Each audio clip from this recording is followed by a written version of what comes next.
And I thought with social media, irony is almost dead. So it's very tough to find. So it's a very safe place to be when you are spreading the good manifestos. So the advertising are looking a little bit the same. Everybody's saying, trying to save the planet. When, wow, I think if every single brain is trying to save the planet, who the fuck is destroying it?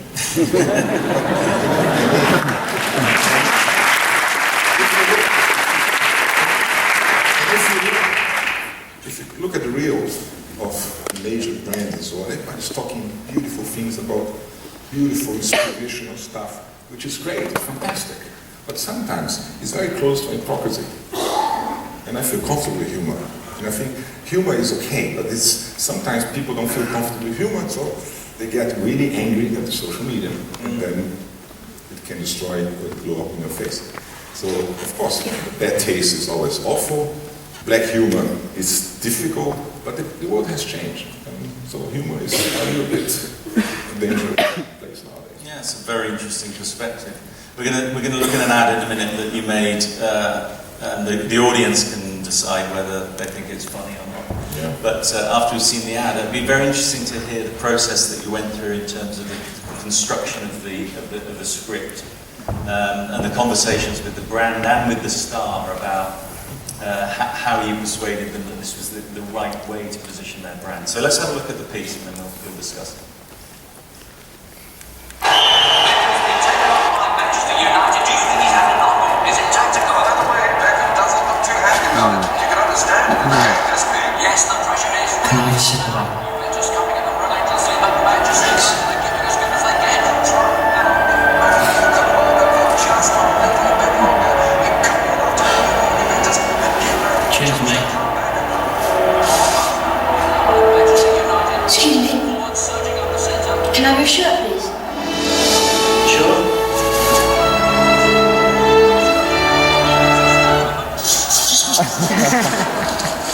Thanks, mate.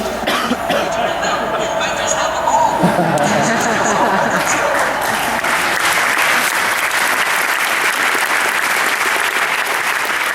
So I've watched that ad a number of times, of course, and there's some very interesting elements to it. The music is very important in that, isn't there? There's that kind of swelling music, and for one moment you're thinking this is a kind of, we don't know where this is going. So tell us about the structure of that script and how you put it together. So we put together with a group of creative people in the agency. Everybody was working together, and then one copywriter, Marcello Serpa, came with this rough idea, and then it's like, should we do it or should we not do it? And then we make it as simple as possible. Let's get rid of all the big production values and so on. And Pepsi at that time was producing a lot of very good soccer commercials out of Paris and in New York as well, a lot of very funny commercials. And then we presented this work, and the client said, it's funny. We're going to take Beckham as our idol and deconstruct, which is something that is the best humans is always in deconstruct a saint or an idol. And if you look at the works that we see on TV today, or in cinemas, about soccer stars, everyone is a hero, everyone is a superstar, everybody is so big, it's making big commercials, you have to do it, it's about power, it's about emotion, inspiration, but nobody pulls a leg over David Beckham, which is what humans do. But I think this kind of commercial is kind of old-fashioned nowadays. And we'll talk a bit later on about relationships with clients and how important that is. And of course at the festival we have many clients, we talk to many clients. Was it easy to get that particular client to agree to that tone of?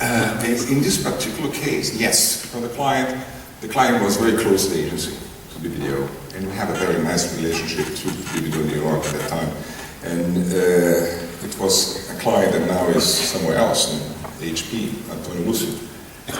He became a very good friend. And I have a relationship with the client when there is trust involved, not procurement. Trust, not procurement. And then you have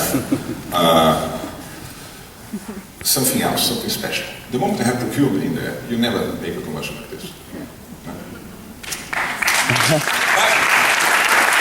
They should, because this is much less expensive than the big productions of the big stars running all over the field. So you have to develop a relationship, a kind of relationship where you have trust. And trust is important when you develop trust, that you have a relationship that you can fail as well. That you produce something or you present something to the client and say, this is not good enough, or let's redo it from our side. And then you can develop a good relationship. We're very lucky.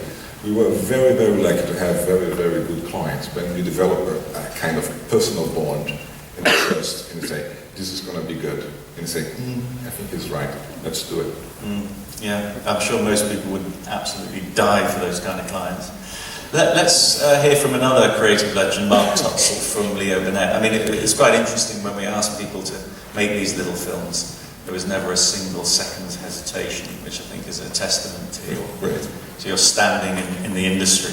So let's hear from Mark, and then let's talk a little bit about some of the things he's commenting on. Brazil is a hotbed of creativity, and some of the finest creative minds in our industry reside there. It's also home to Marcello Serpa, one of the greats in our industry.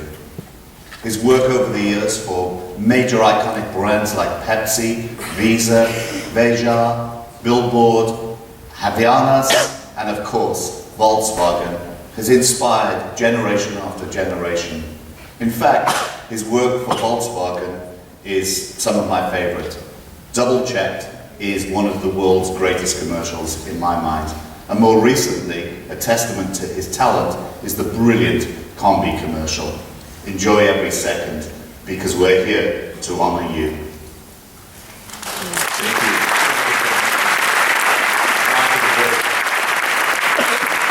That's a great guy, and I envy him for one ad he did for Mercedes. So Volkswagen against Mercedes. He won a Grand Prix from France a long time ago, which is a brilliant piece of. I'll let him know when I see him, if he's not here. But one of the things he said there is something that I'm often asked about, actually, when people talk about the festival, and I don't really have an answer. I mean, I've got some theories, but I don't genuinely know the reason. And it is an extremely interesting subject, which is the immense creative output from Brazil. I think Washington Olivetti was the first person to bring a lion back to Brazil. Yeah. And you were the first to bring a Grand Prix, and since then, I mean, the country has won and continues to win so many lions. Now, obviously it's a large country, and that's an element of it. But talk to us a bit about what it is about either the Brazilian industry, the way it's constructed, or the Brazilian people, or the Brazilian mindset. Because I think a lot of countries would like to somehow emulate that.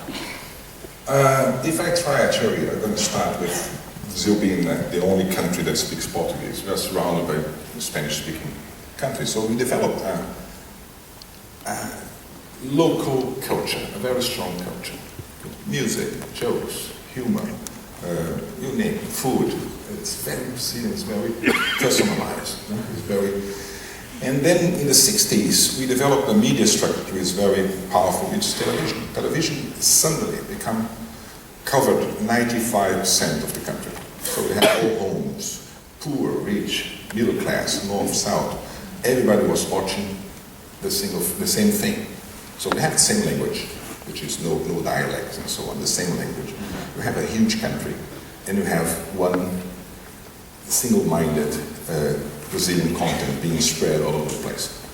Which brings then to the conclusion that we have to produce Brazilian content to please all those people watching TV. And all the US stuff that came in the 60s, 70s, they were not very appreciated by everybody. People like to have their own singers, on their own music, on the samba music, bossa nova, you name it. And the content has to be 100% Brazilian. What happened? Then you have to fill the blanks with commercials. And you have the brands want to talk to maybe 150 million people. And you can put one commercial on there, and you'll be sure you're going to talk to 100 million people at the same time. So those 30-second commercials were so important and so well regarded by the brands that they have to hire agencies. So the agencies were built around this structure. It's a very strong media culture. So the agency will build around that, so we have to have talent to fill those 30-second commercials. Since we have a very strong personal Brazilian culture, the language of those commercials has to be on the same level, street level. It has to be slang, funny, same kind of humor. So the brands start talking the same language that the people are talking on the streets. So the match was perfect. And then those guys that could write good commercials, those agents could write funny commercials, engaging commercials, were well paid. So talent moved from other industries, cinema, music, into advertising. So we have great writers, great creatives. So in the agency were really, really good. From the 60s, then in the 70s, and then Washington came, then Nizam came, then Fábio Fernandes came, then myself, I came from Germany anyway, but I mix in this colorful, funny environment of a very Brazilian, funny culture that maybe sometimes very hard to understand if you're a translator. But anyway, this is, I think, is the fundamental behind why so many great creatives. We have good creatives in the past, DPZ, these are very good agencies. Then we have Washington, Nizam, myself, and there's a lot of Brazilian here sitting around. They're going to move on because they have the same basis, education, more or less. Obviously, a lot of countries are not in that position, so they're either very small countries or they haven't got the media structure or whatever it might be. But how important do you think belief is? Because we see, we see this many, many times with smaller countries beginning to win lions and never going back. You know, they'll win one lion for the first time. The next year they'll win 3 lions. The next year they'll win 5 lions. And it fascinates us because there's no structure there. Nobody's organising that. Yeah. So really the only reason that could be happening, and there are many examples, Guatemala and Lebanon and numerous examples, the only real reason could be that belief. So do you think that's an important element when you guys are coming back from Cannes and Washington's coming back with the first lion? Yeah. Is belief that important, do you think? I think 100%. I think belief and saying, if you can do it, I can do it. So it's a kind of, it's a virtuous circle. But I truly believe that countries like Brazil, Lebanon, whatever, the industry and the language, advertising language, has to be local. You have to emulate your local values, not emulate British values or American values. Don't try to make an English commercial out of, choose a country, Romania. No, it doesn't make sense. It doesn't make sense. You have to emulate, you have to find out your language, your culture, your values. You have to talk to your people. When you are very successful talking and changing your advertising environment, then you're ready to win a line maybe 1 or 2 years later. I saw, you talk about Brazil, I talk about Thailand. The Thailand, I remember coming to Cannes and watching Thai commercials and say, wow, what the hell is that? And everybody fell in love. Why? Because the Thai culture, the Thai language in advertising, and the British language in advertising, American language in advertising, and so on. So I think India, I remember being in India a couple of times and talking to friends that I have in India about the changing of the language. And they stopped doing commercials in English and start producing commercials in Hindi, using Hindi values. And then I remember seeing an ad for Coca-Cola when you have a pile of boxes of Coca-Cola and a guy is sleeping on the shelf and said, refresh. And it was such a beautiful Indian picture that works only in India. You cannot make this ad in Britain. First you don't have sun. And then the people want to sleep in the street. So it's an Indian piece. It's beautiful. And then, when you start talking and developing your own language, then you can win. There's something that sometimes I'm very critical in Brazil when Brazilians are trying to make ads that look like Britain, look like, this is a very Swedish commercial. It's awful. We're Brazilians. Well, I certainly wouldn't recommend after this morning anybody emulating the British culture, but that's for another day perhaps. Let's have a look at one of the ads that Mark was talking about in a minute, and I just want to explore a bit more after this ad about client-agency relationships. So this is the ad that Mark was referring to when he said it was one of the greatest ads that he'd ever seen. All car makers have some sort of quality control. All car makers check what they do. But there's one car maker that takes this so seriously that it developed the most rigorous quality control system in the world. Everything gets thoroughly checked and then double-checked.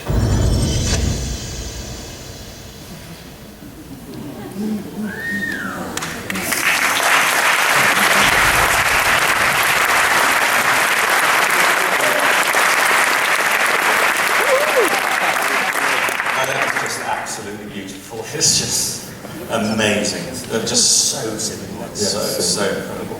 But when we talk about Cannes Lion and winners, we meet agencies all over the world, and we show work like that to inspire people. Often after we've been speaking to them, they'll come and say, you know, it's all very well if you've got a Volkswagen to work for. It's all very well if you've got a Pepsi to work for, or a Nike to work for. But my local client doesn't understand creativity. My local client maybe hasn't got the money to do these things. What advice would you give people in the room? And I know that there'll be people in this room thinking that. What advice would you give people to try to make a client understand what you're trying to achieve and encourage them to be brave? I think it's a kind of, you have to make a showcase of work that have worked in their countries and show maybe in some cases the client, and then bring the client to come. In the 90s, yeah.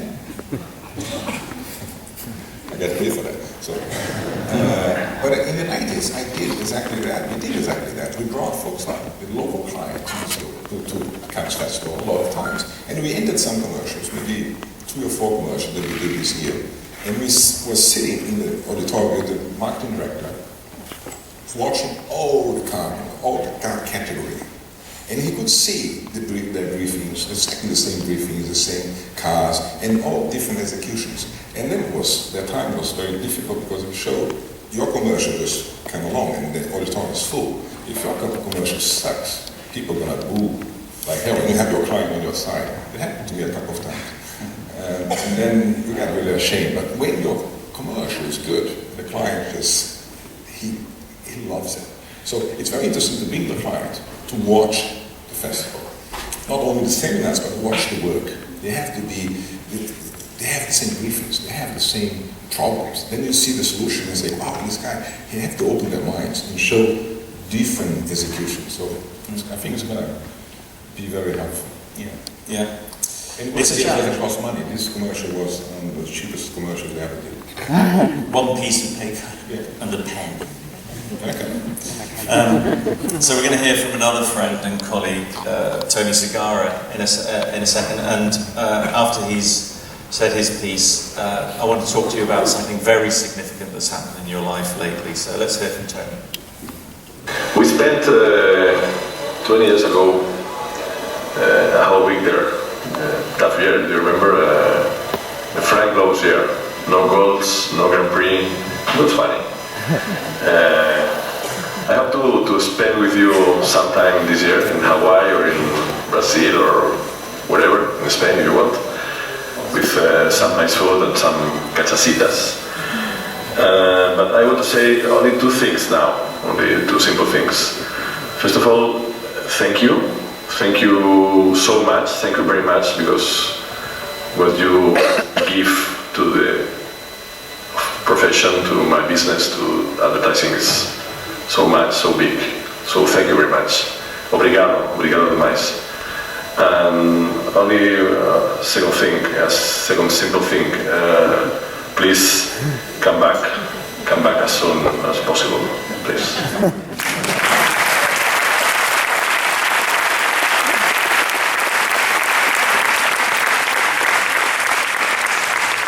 So for those in the audience, and there can't be many who don't know what Tony was referring to there, you took a decision recently to leave the industry, to retire from the industry, which was a shock and a surprise to many, many people.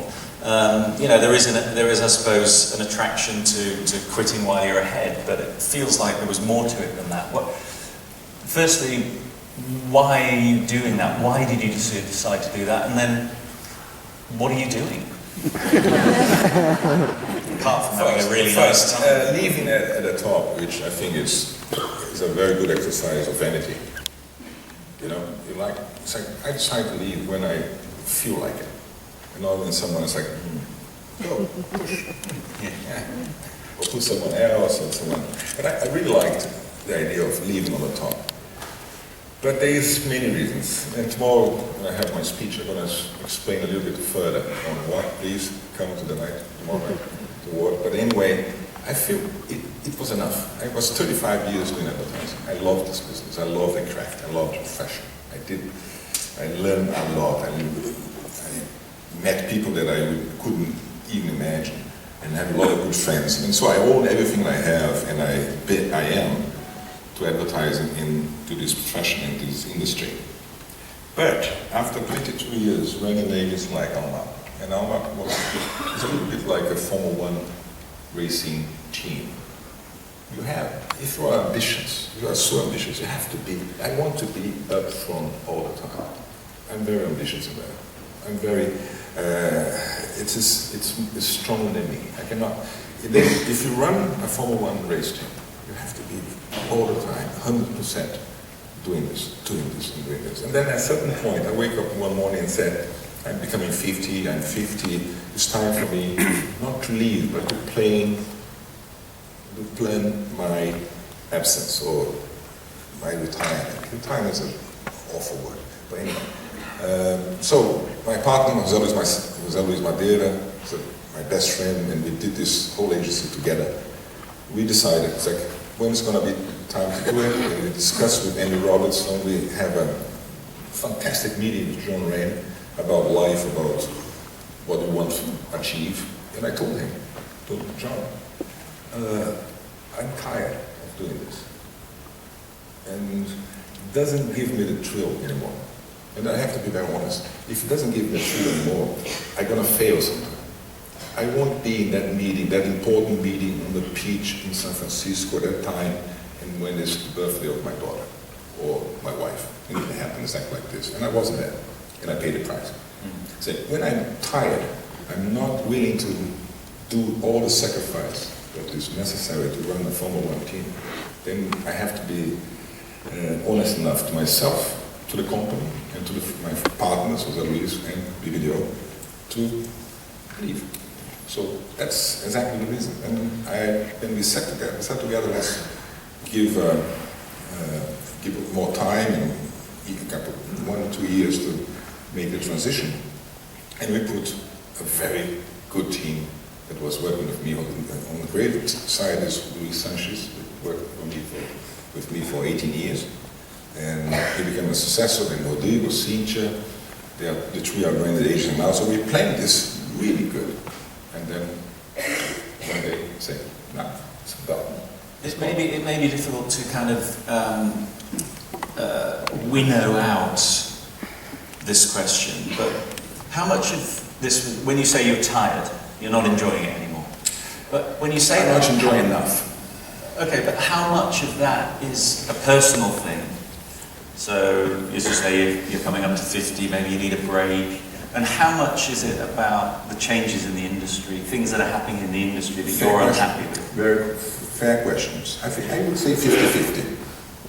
After the 50, the personal 50 is about, if I make a comparison, imagine the 500 miles of Indianapolis.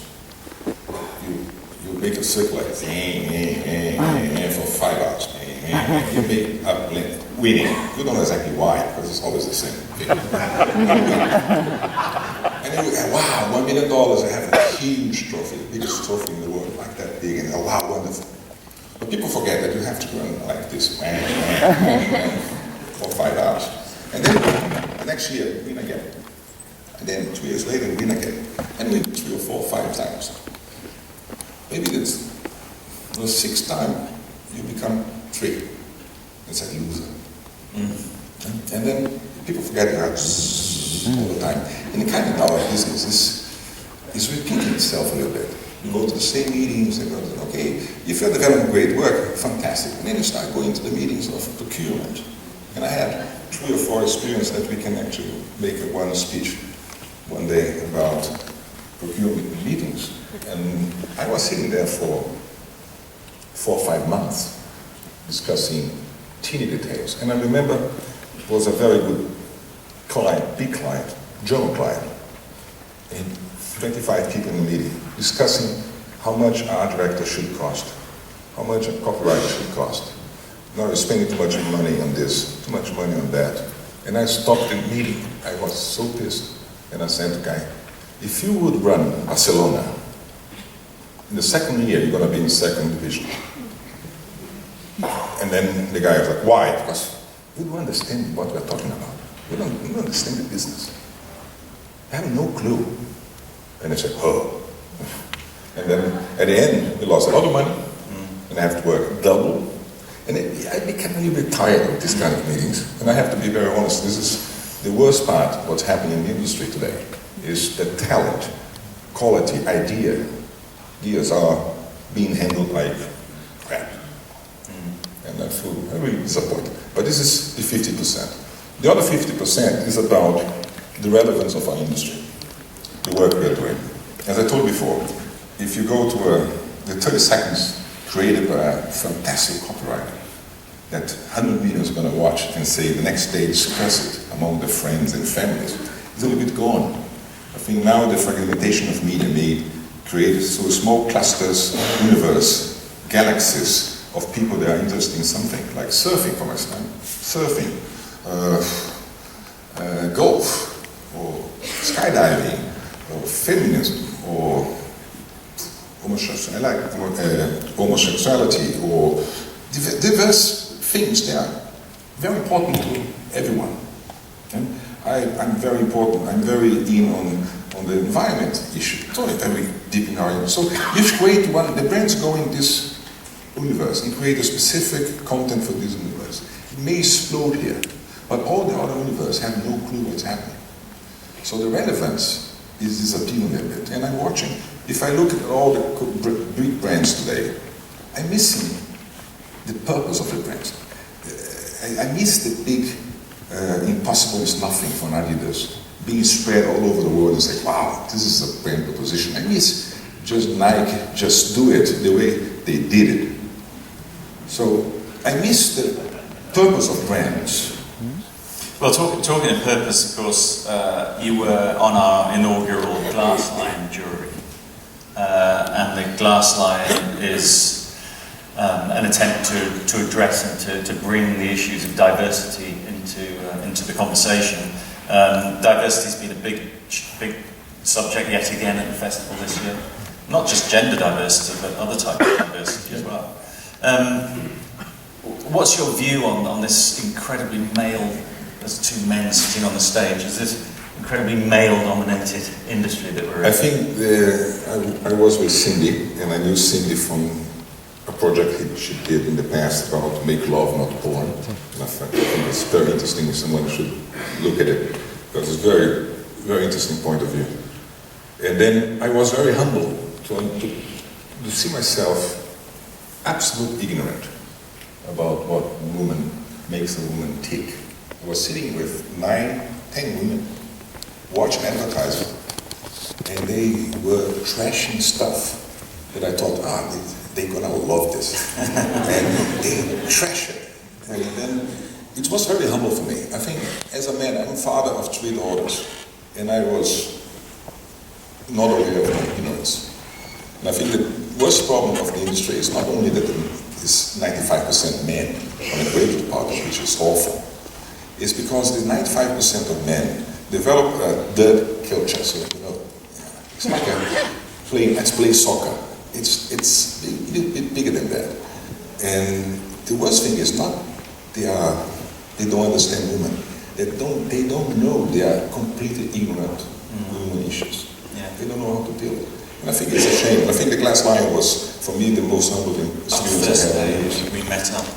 No, in fact, you said it in front of the jury. You said, because Marcello was in the minority of this jury, there's a picture of it on there. And you actually said, I can't remember if I've ever been in an advertising conversation when I've been the minority. Yeah.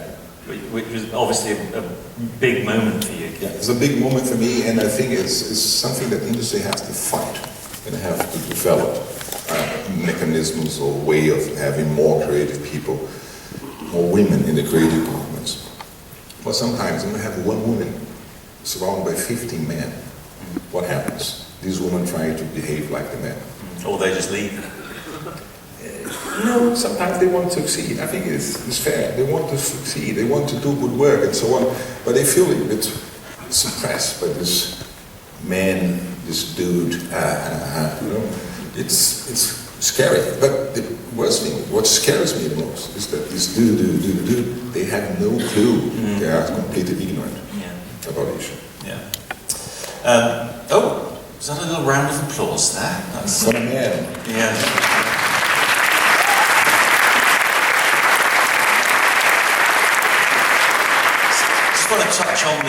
Just quickly touch on the structure of the industry. A lot of your lions in the past, anyway, were press lions. Yeah. There's an example there, which I'm sure everybody knows. Pretty sure that got a Grand Prix. And that's a whole series for Billboard that Mark was talking about. Has your decision to leave the industry, has the sort of complexity and the change of the industry and the structure of the industry, the introduction of data, for instance, the introduction of technology, has that had any kind of a bearing on your decision to move away? First, this work, I think, is a brilliant piece of work. I love it. It was developed by two guys and now left the agency. And I think that's the beauty about Cannes. If two guys in the agency do a great work and win a Grand Prix, they're gonna open an agency. Yeah. I did it. So it's fair that people do it. So that's okay. I think press is, I wouldn't say disappearing, it's changing very fast. But I don't see press as a piece of paper glued in the middle.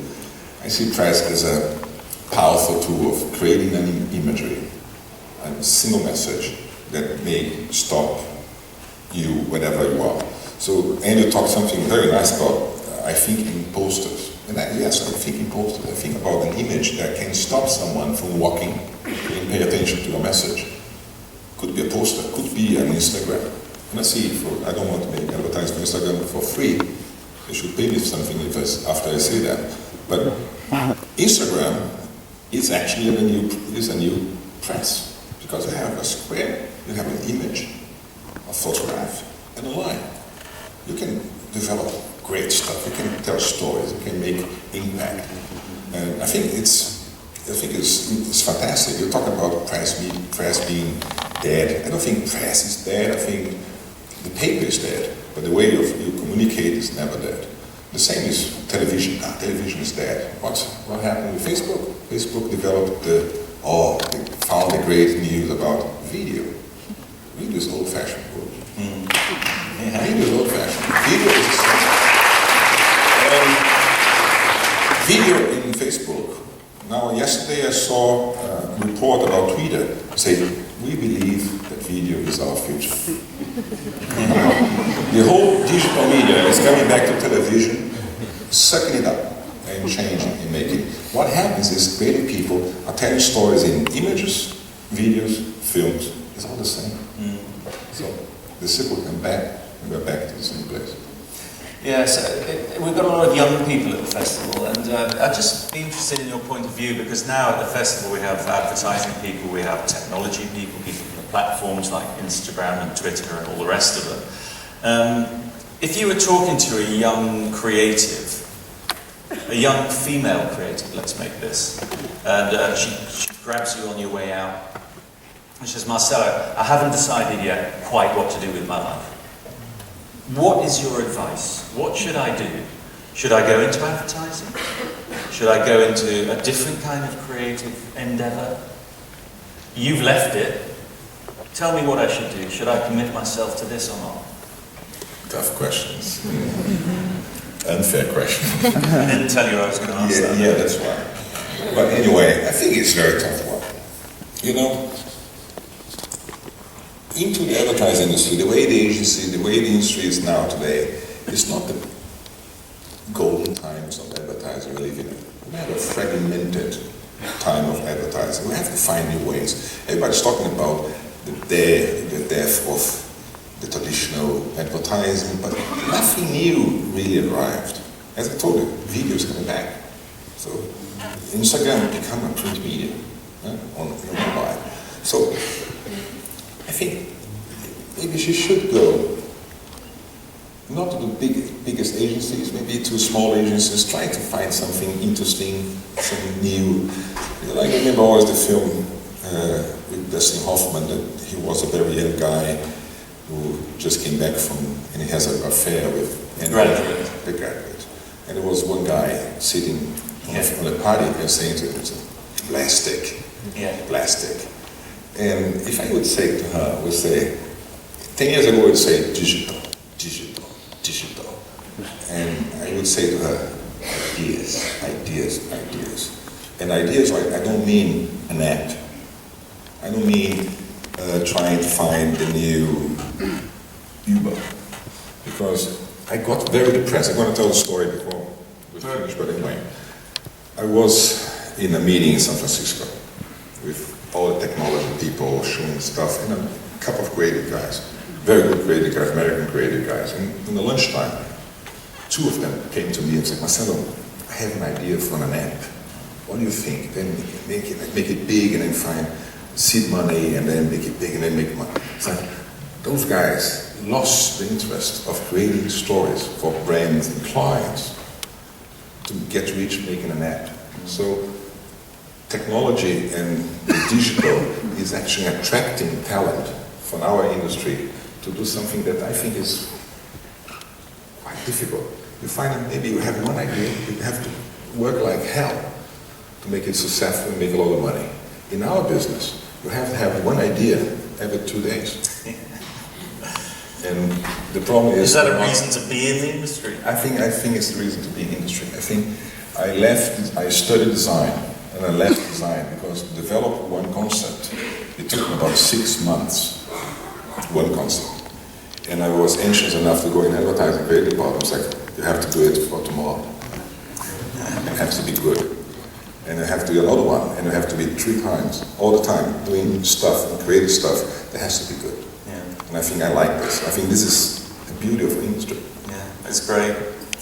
So the future is ideas. That's a very good piece of advice. And one of the things about Marcello's work, you've probably seen as we've shown you the work, is just how incredibly simple it is and how cheap it is, frankly. And here's a wonderful piece that won you some Lions recently. Here it goes.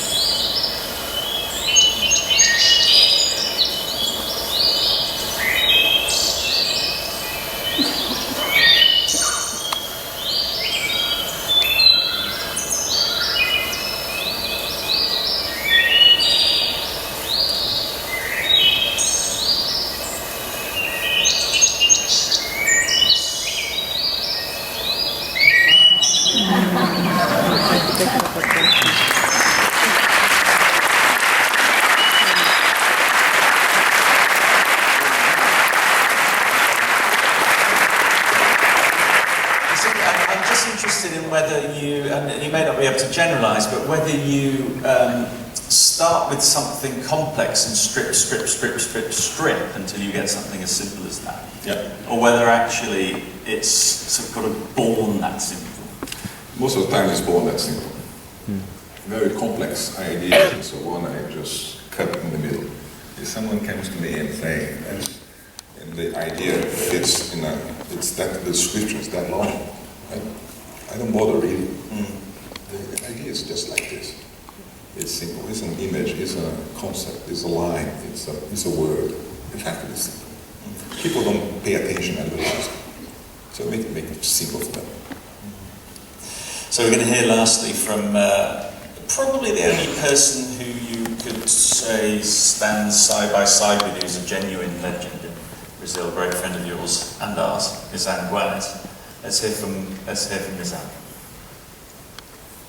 Marcello Serpa has a history of consistent contribution to our industry in Brazil, our industry around the world. Fabulous work, touching, beautiful, consistent, popular, pop, creative, innovative. So it's an enormous contribution and consistent. So that's why, congratulations Marcelo for all you have done. Congratulations for being an inspiring human being, and congratulations Ken Lyon for the decision of awarding Marcello Serpa with the Lion of San Mark, because he deserves it very much.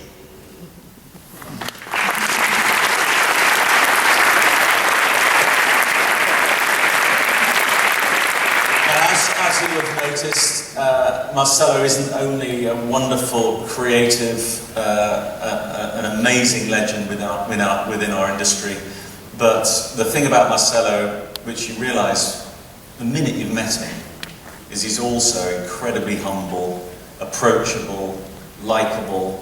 I mean, handsome as well, which is slightly annoying. But overweight. Just a wonderful guy, and I know for a fact that if he's walking around the Palais and people come up to him, talk to you forever. So please join me in congratulating and thanking the legend that is Marcello Serpa.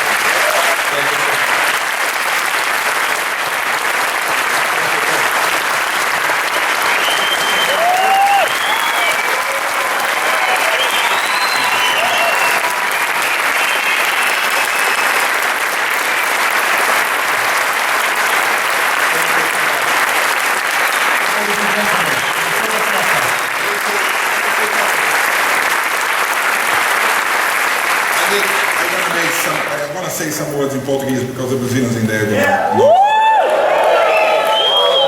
Hoje eu tive meu momento Faustão. De ver monte de coisa acontecer e eu fico realmente emocionado. Eu fico feliz de saber que o Brasil vai tão bem, faz tão bem, fez tão bem e vai fazer tão bem. Parabéns.